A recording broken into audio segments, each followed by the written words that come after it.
Marcos capítulo 3. Este capítulo se titula 12 escogidos para seguir a Jesús. Bienvenidos. Leamos del versículo 1 al 6 de Marcos capítulo 3. Otra vez entró Jesús en la sinagoga y había allí un hombre que tenía seca una mano, y las echaban para ver si en el día de reposo le sanaría, a fin de poder acusarle. Entonces dijo al hombre que tenía la mano seca: levántate y ponte en medio. Y les dijo: ¿es lícito en los días de reposo hacer bien o hacer mal, salvar la vida o quitarla? Pero ellos callaban.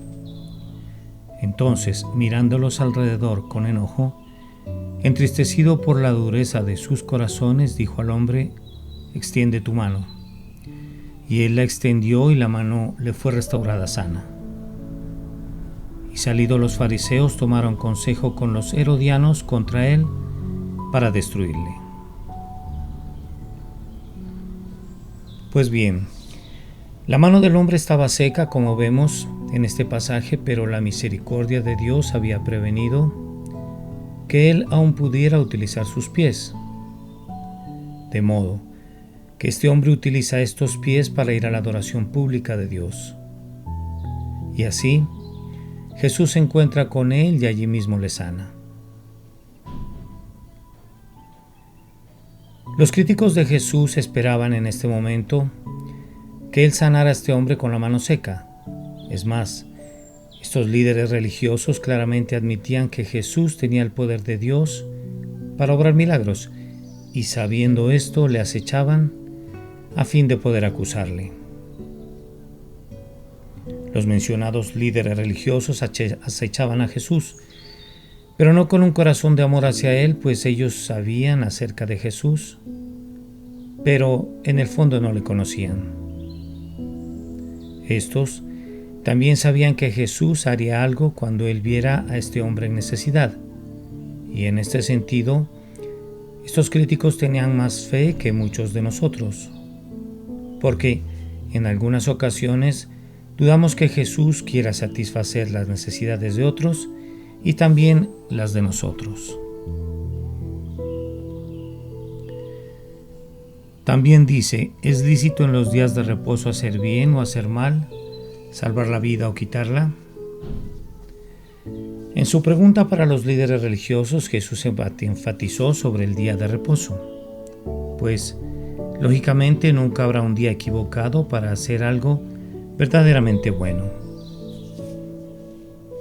Es así que, de acuerdo con sus tradiciones del día de reposo, si tú te cortabas tu dedo, podrías detener el sangrado, pero no podrías poner aceite en la cortada. Podrías detenerlo de que se pusiera peor, pero no se te permitía el que lo hicieras mejor. Dice: mirándolos alrededor con enojo, entristecido por la dureza de sus corazones. Como dato curioso, este es uno de los pocos lugares en la palabra donde se describe a Jesús con enojo. Y es que el Señor, por lo que estaba enojado, era precisamente por la dureza del corazón del hombre. De hecho, Jesús estaba enojado porque esta era una perfecta oportunidad para que estos críticos cambiaran su mentalidad acerca de él y también cambiaran sobre sus tradiciones. Pero ellos se negaban a cambiar sus formas de pensar y en lugar de eso rechazaban a Jesús. Con esto podemos ver que Jesús deliberadamente utilizó esta ocasión para provocar una inmediata respuesta en sus opositores, pues este mismo Jesús pudo haber hecho esto al día siguiente y de manera privada, pero él escogió hacerlo en este momento y lugar porque esa era precisamente su intención, la de dar lugar al arrepentimiento de estos. Leemos: extiende tu mano. Con esto Jesús ordenó al hombre con la mano seca que hiciera algo imposible, o sea, el mover su mano paralizada. en lo que vemos que mientras el hombre puso de su esfuerzo, Dios hizo el resto. Esto simplemente lo que nos quiere decir es que Dios nunca nos ordena hacer algo sin antes capacitarnos para hacerlo. Dice, y salidos los fariseos tomaron consejo con los herodianos contra él para destruirle.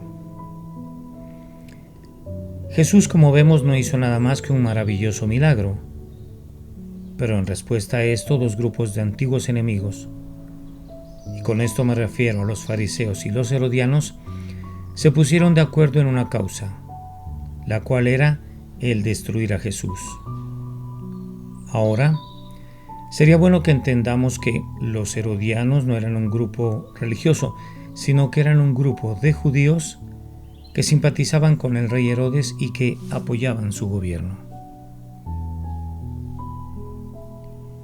Leamos del versículo 7 al 12 del Santo Evangelio según San Marcos. Mas Jesús se retiró al mar con sus discípulos y le siguió gran multitud de Galilea, y de Judea, de Jerusalén, de Idumea, del otro lado del Jordán y de los alrededores de Tiro y Sidón. Oyendo cuán grandes cosas hacía, grandes multitudes vinieron a él. Y dijo a sus discípulos que le tuviesen siempre lista la barca a causa del gentío para que no les oprimiesen, porque había sanado a muchos, de manera que por tocarle cuantos tenían plagas caían sobre él. Y los espíritus inmundos al verle se postraban delante de él y daban voces diciendo: Tú eres el Hijo de Dios. Mas él les reprendía mucho para que no le descubriesen. Ahora, como vemos, las multitudes venían a Jesús acerca del mar de Galilea desde lugares distantes, pero al parecer estas multitudes eran atraídas a Jesús más por sus obras milagrosas que por su mensaje. Y esto lo vemos cuando dice, oyendo cuán grandes cosas hacía. Vemos así que es maravilloso para las personas que sean atraídas a Jesús, pero casi siempre su enfoque está en lo que Él pueda hacer por ellos, en lugar de poner el enfoque en conocer quién es Él. Y esto conlleva como resultado que los que hacen esto no le seguirán a Él ni por mucho tiempo más. También se lee, se postraban delante de Él y daban voces diciendo: Tú eres el Hijo de Dios. Las Escrituras acá nos dicen que los demonios se dirigían a Jesús como el divino Hijo de Dios, en un inútil intento de hacerle inofensivo para ellos, pues estos clamores de reconocimiento estaban diseñados para controlarle y despojarlo de su poder, de acuerdo con el concepto psicológico de que conocer el nombre preciso o la calidad que una persona tiene, pues esto mismo le confiere señorío sobre esta persona al que lo conoce. Ahora leamos los versículos 13 al 15. Después subió al monte y llamó así a los que él quiso. Vinieron a él y estableció a 12 para que estuviesen con él y para enviarlos a predicar, y que tuviesen autoridad para sanar enfermedades y para echar fuera demonios. En ese instante Jesús estaba en un momento crítico de su ministerio, respondiendo de manera directa a la oposición. Y fue así que él pasó toda la noche en oración y así escogió a los 12 discípulos, teniendo en cuenta que, en primer lugar, había ofendido las tradiciones de los líderes religiosos y ellos estaban tramando su destrucción. En segundo lugar, grandes multitudes le seguían, pero ellos no estaban interesados en las cosas espirituales y de esta forma podían rápidamente volverse en contra de Jesús. Y finalmente, en tercer lugar, la respuesta de Jesús a todo esto fue el orar, para, dadas las circunstancias, elegir a los líderes que entrenaría para llevar su palabra al mundo. Acá dice y estableció a 12. En cierto sentido, no hubo nada más importante en los 3 años de ministerio de Jesús antes de la cruz que esto, pues estos eran los hombres que llevarían la obra que él había comenzado. Aquí también cabe destacar que sin ellos, y con esto me refiero a sus apóstoles, la obra de Jesús jamás se hubiera extendido por todo el mundo. Por lo tanto, él hizo la decisión con toda la sabiduría de Dios cuando dice: llamó a sí mismo a los que él quiso. Y es que la frase llamó así, en esta frase vemos que un discípulo era un estudiante, pero no en el sentido de una aula de clase o conferencias, puesto que un discípulo aprendía al estar con su maestro y escucharlo. Por tanto, un discípulo era un aprendiz y aprendía al lado de su maestro las cosas que éste enseñaba. Y estableció a 12 para que estuviesen con él. Él estableció a estos de entre su gran número de seguidores y los estableció para que ellos estuviesen con él. De forma que el primer trabajo de los discípulos era simplemente el estar con Jesús, o sea, el aprender estando alrededor de él. Luego, en un sentido secundario, él los establecería para enviarlos a predicar su palabra. Vemos entonces que un predicador solamente puede ser útil a Jesús en cuanto al tiempo que él ha estado con Jesús, pues solamente se logra hacer poco para el reino, por lo que muchos predican sin haber tenido al tiempo una relación personal, duradera y real con Cristo Jesús. Acá sería bueno notar que un discípulo era un aprendiz y un estudiante, pero asimismo en el primer siglo, un estudiante no estudiaba simplemente con un sujeto, sino que más bien él seguía a su maestro. Por tanto, había un apego personal en un discípulo, el cual encontramos falto en el estudiante del día de hoy. Dice, para enviarlos a predicar y que tuviesen autoridad para sanar enfermedades y para echar fuera demonios. Cuando alguien evidentemente ha estado con Jesús y éste es enviado para servirle, este mismo puede esperar con toda seguridad que Jesús le dará la oportunidad y la autoridad para servirle a él, incluyendo la autoridad para hacer obras milagrosas en medio de ellos. Con esto me refiero a sanar enfermedades y echar fuera demonios. Como tal, el oficio de un ministro de Cristo es, primero, el predicar el Evangelio; segundo, ser un médico para las almas; y tercero, hacer guerra con el diablo y destruir su reino. Ahora leamos los versículos 16 a 19. A Simón, a quien puso por sobrenombre Pedro, a Jacobo hijo de Zebedeo, y a Juan hermano de Jacobo, a quienes apellidó Boanerges, esto es, hijos del trueno; a Andrés, Felipe, Bartolomé, Mateo, Tomás, Jacobo hijo de Alfeo, Tadeo, Simón el cananista y Judas Iscariote, el que le entregó, y vinieron a casa. Pues bien, de Pedro, Jacobo, Juan y Judas sabemos algo acerca de ellos, pero de los otros 8 apóstoles solamente sabemos sus nombres. Así las cosas, su fama está reservada para el cielo, donde sus nombres están en los 12 cimientos de la ciudad celestial de Dios, según Apocalipsis capítulo 21 y versículo 14. Esto nos hace inferir que la Biblia valora la fama, más exactamente la fama en el cielo, pues para las personas este grupo no era famoso en el sentido del que pensamos en este siglo.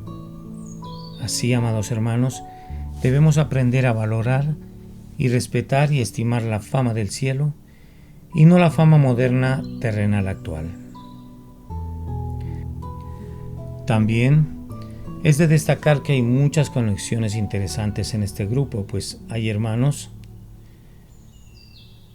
como Jacobo, Juan, Pedro y Andrés,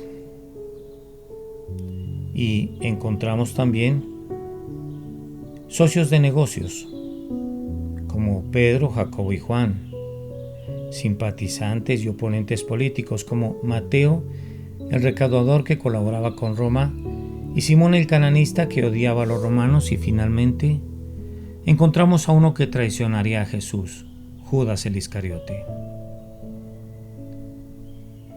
Al respecto, cuando la Escritura dice cananista refiriéndose a Simón el cananista, esto no tiene nada que ver con una región geográfica, sino que más bien es una palabra hebrea para celoso, identificando a Simón como un miembro del grupo radical celote, como también el apellido Iscariote de Judas probablemente indica que él era un hombre de Queriot, y así quizás él era el único de entre los 12 de la región de Judea. Aquí notamos que al parecer el nombre de los 12 discípulos está puesto en pares en el pasaje, ya que Jesús envió a sus apóstoles de 2 en 2. Vemos entonces que esta era una manera lógica de enlistarlos. Pedro y Andrés, Jacobo y Juan, Felipe y Bartolomé, también llamado Natanael, Tomás, que significa gemelo, y Mateo, llamado Leví, Jacobo, hijo de Alfeo, y Tadeo, también llamado Judas, Simón el cananista y Judas el Iscariote. Dice, y Judas Iscariote el que le entregó. La elección de Judas fue tan importante como la elección de cualquiera de los otros discípulos. Pero muchas personas se preguntan por qué Jesús escogió a Judas. Pues bien, esto no era porque Jesús no supiera que él le entregaría, pues recordemos que Jesús le dijo a sus discípulos que él los escogió a ellos y sabía que uno de ellos era el diablo. De modo que no era porque él no tuviera a otros por elegir, pues él podría levantar seguidores aún de las piedras y así fácilmente podría haber elegido a alguien más en lugar de Judas. Tampoco era porque él predeterminadamente quería una persona escandalosa entre sus apóstoles, puesto que no leemos de ningún escándalo de Judas durante su ministerio, sino que más bien los otros discípulos fueron los que hicieron cosas necias y escandalosas durante sus 3 años con Jesús. Vale recordar que un hombre una vez le preguntó a un teólogo, ¿por qué Jesús escogió a Judas Iscariote para ser su discípulo? Este maestro replicó, no sé por qué, pero tengo una pregunta más difícil para los dos. ¿Por qué Jesús me eligió a mí para ser su discípulo? Versículos 20 y 21, y se agolpó de nuevo la gente, de modo que ellos ni aún podían comer pan. Cuando lo oyeron los suyos, vinieron para prenderle porque decían, está fuera de sí. La idea en este pasaje es que la gran multitud oprimía tanto a Jesús y a sus discípulos que ellos ni siquiera tenían tiempo o lugar para comer. Y cuando dice los suyos, eso se refiere a la familia de Jesús y a sus amigos cercanos, ya que Jesús creció en Galilea y practicó allí su ministerio. De hecho, muchos de estos conocían a Jesús antes del tiempo de su amplia popularidad. Y con esto me refiero a su niñez y juventud. Ahora, encontramos que en la frase está fuera de sí, había varias razones del por qué los suyos se preocupaban y pensaban que Jesús estaba fuera de sí. Porque, en primer lugar, él dejó la carpintería, un negocio próspero, para convertirse en un predicador ambulante. En segundo lugar, los líderes políticos y religiosos tramaban asesinarle, pero él no se retractaba. En tercer lugar, multitudes empezaron a seguir a Jesús, y ellos sabían que tal fama, atención y celebridad podía subirse a la cabeza de alguien. En cuarto lugar, él mostraba un poder y ministerio espiritual el cual no había mostrado en su vida pasada. Quinto, él escogió un grupo poco común de discípulos, el cual a su juicio podría ser justamente cuestionado. Pero había una sexta y última gota que les preocupaba, y eran las presiones que este increíble ministerio ocasionaban, que Jesús perdiera sus comidas regulares cuando dice: ellos ni aún podían comer pan. Jesús constantemente enfrentó el rechazo de los líderes políticos y religiosos de sus días, y de alguna manera el odio de estos acerca de Jesús tenía sentido, pues él en realidad amenazaba su posición ante la sociedad, pero sin duda era mucho más doloroso y desafiante para Jesús el tratar con el rechazo de los suyos, los cuales le decían estar fuera de sí.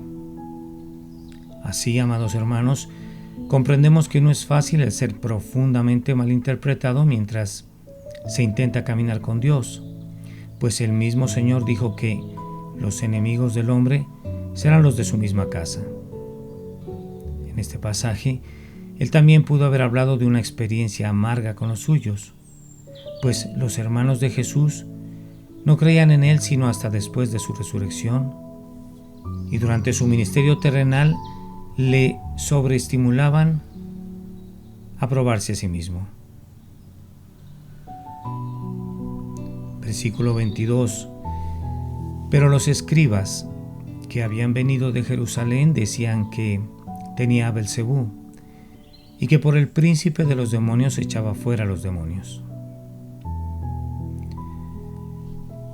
Esta delegación oficial mencionada aquí de expertos de Jerusalén eran unos fariseos los cuales venían a Galilea a observar y evaluar el ministerio de Jesús. De hecho, la opinión de estos escribas tuvo mucho peso entre la multitud. Así, es posible que estos fueran emisarios oficiales del Gran Sanedrín, quienes vinieron a examinar los milagros de Jesús y a determinar si Cafarnaúm debía ser declarada una ciudad seducida, siendo presa de un pseudo predicador apóstata. Y es que, en realidad, ellos acusaron a Jesús de estar poseído por Satanás. Según ellos, él tenía a Belcebú, implicando asimismo que Belcebú lo tenía a él, utilizándolo como su agente.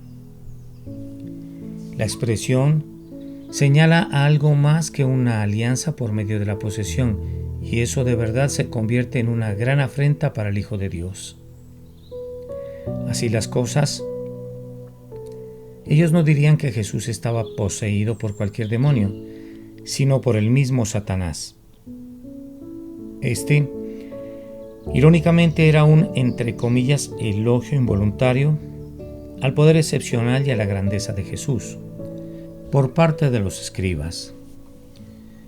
Y podemos ver a continuación que no fue el único momento en el cual Jesús fue insultado de esta manera, pues en Juan 10:20 dice: demonio tiene y está fuera de sí, ¿por qué le oís? En Juan 8:48 dice: ¿no decimos bien nosotros que tú eres samaritano y que tienes demonio? Y también en Juan 7:20 dice: demonio tienes. Lucas 11:14 nos recuerda la frase de Marcos que acabamos de ver: por el príncipe de los demonios echaba fuera a los demonios. Y esto nos muestra que esta acusación se suscitó en respuesta a una liberación demoníaca dramática por parte de Jesús.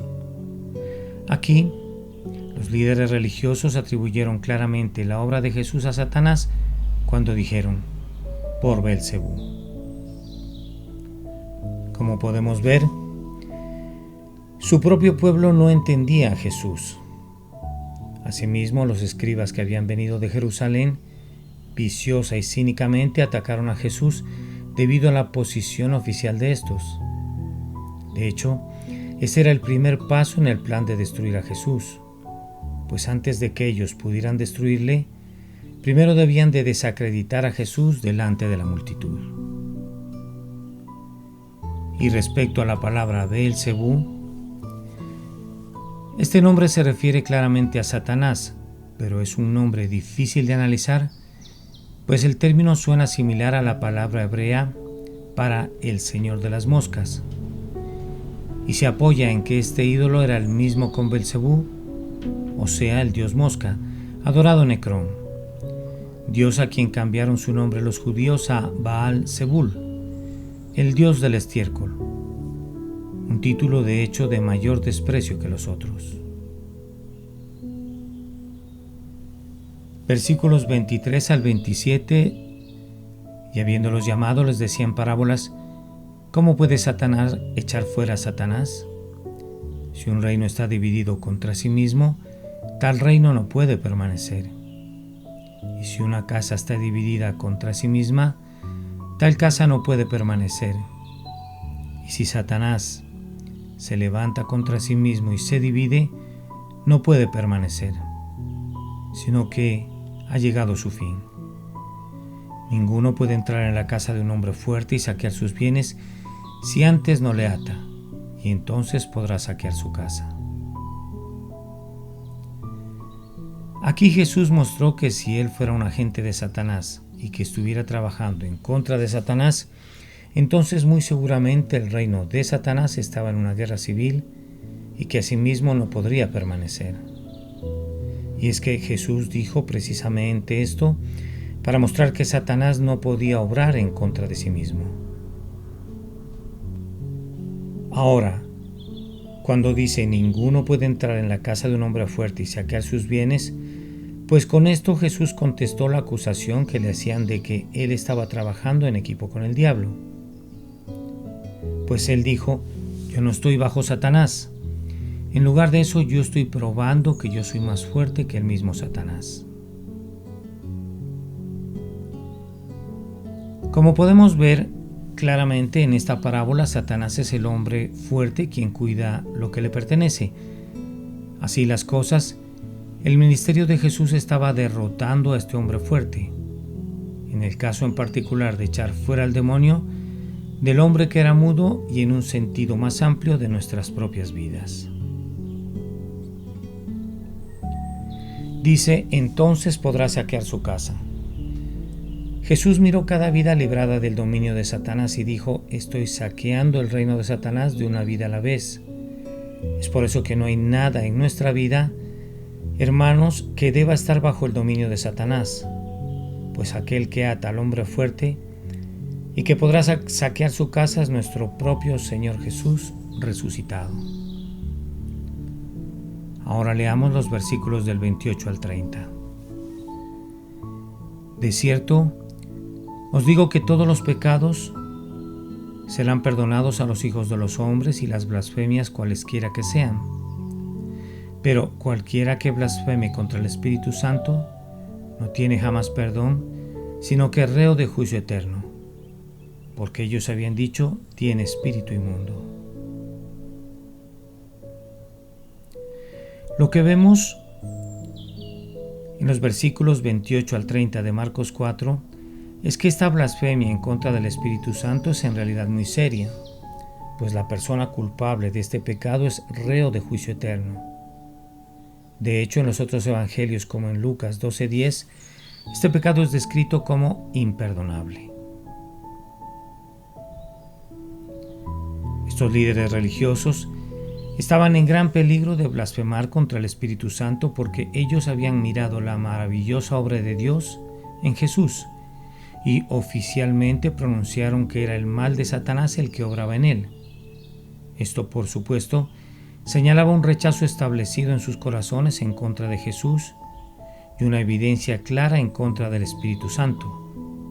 Pero nótese que estos hombres no habían cometido aún el pecado imperdonable.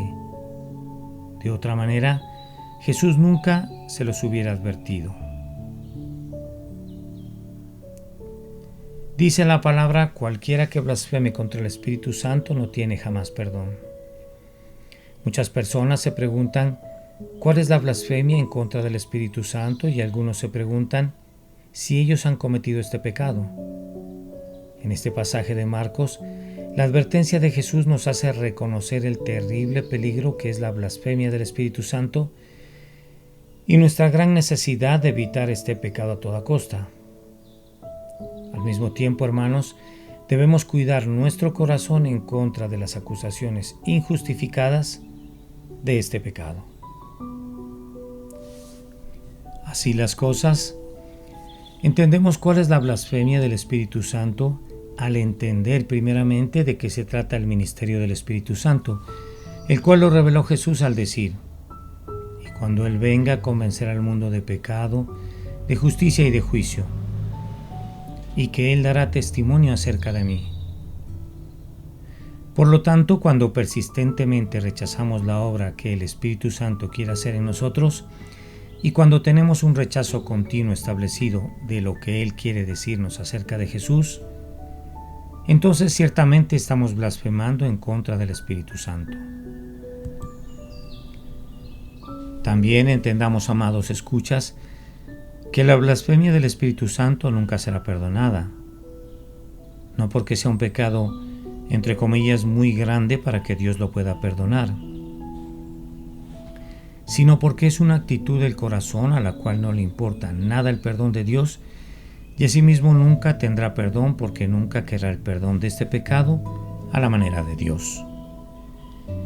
De hecho, estas palabras nunca fueron intencionadas para atormentar a las almas ansiosas que honestamente desean el conocer a Cristo, sino que más bien estas palabras están como un faro luminoso que advierte sobre el peligro de persistir en el rechazo al testimonio del Espíritu acerca de Cristo, y esto hasta que finalmente la mente cauterizada ya no responda positivamente al mensaje del Evangelio.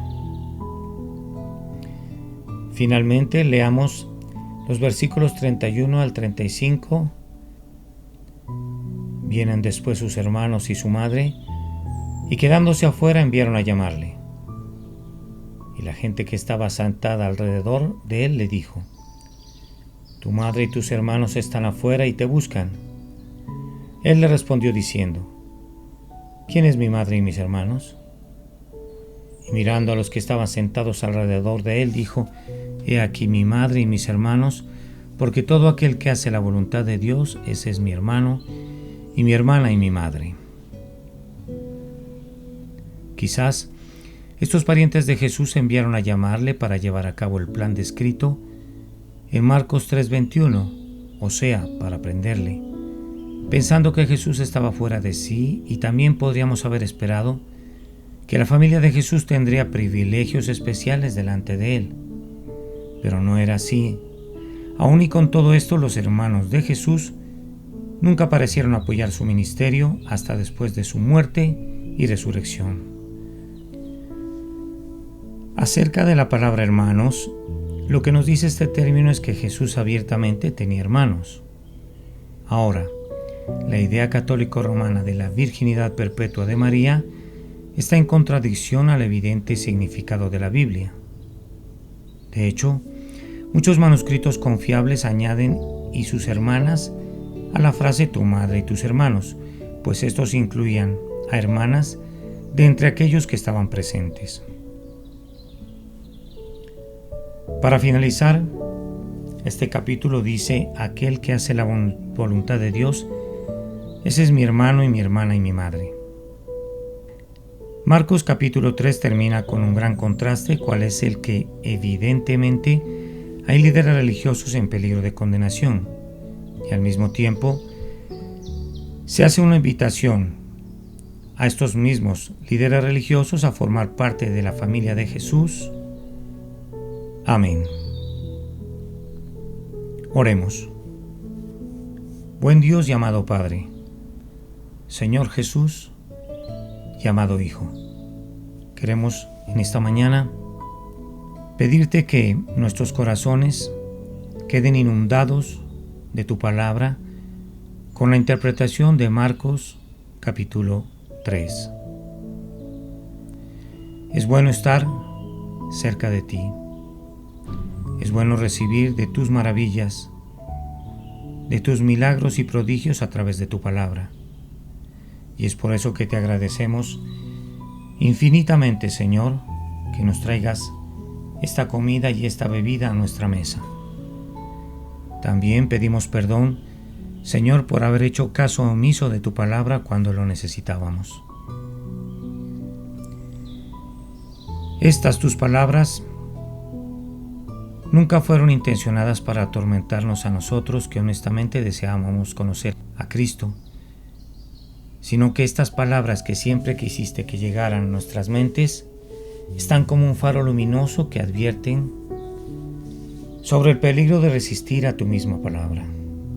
Señor, tú eres santo, tú eres bueno, Señor, porque tú no has permitido que cometamos la blasfemia del Espíritu Santo, Señor, al rechazarte y al mancillar sobre tu perdón sobre los pecados, sino que has abierto nuestras mentes, amado Dios, y has hecho que entendamos que tú aquí en la tierra no estabas fuera de sí.